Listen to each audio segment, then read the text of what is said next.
2024 সালের July August ছাত্র জনতার গণঅভ্যুত্থানের মুখে স্বৈরাচার শেখ হাসিনা ভারতে পালিয়ে যাওয়ার পর আত্মগোপনে চলে যায় বেশিরভাগ আওয়ামী লীগ নেতা।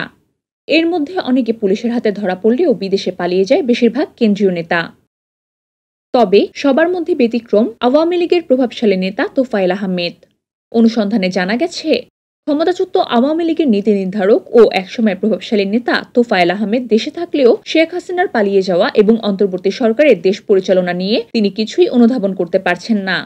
পারিবারিক সূত্রে জানা গেছে, স্ট্রোক পরবর্তী শরীরের একাংশ প্যারালাইজড হয়ে যাওয়ায় ও স্মৃতিভ্রষ্ট হওয়ায় তিনি জাগতিক কোনো কিছু বুঝে ওঠার মতো পরিস্থিতিতে নেই, কাউকে চিনতেও পারছেন না।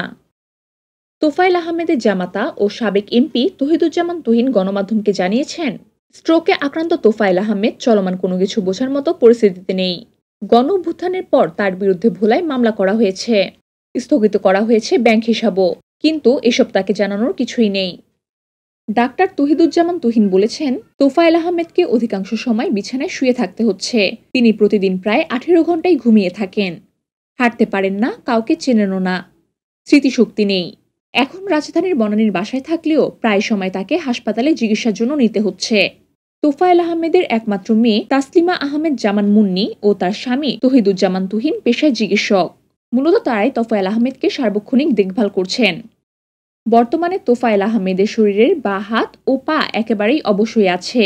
তিনি চলাফেরায় একেবারে অক্ষম। আত্মীয়স্বজন ও পরিজন কেউ দেখতে এলে তিনি শুধু নির্বাক তাকিয়েই থাকেন। Farhana Mehrun, the Holi media.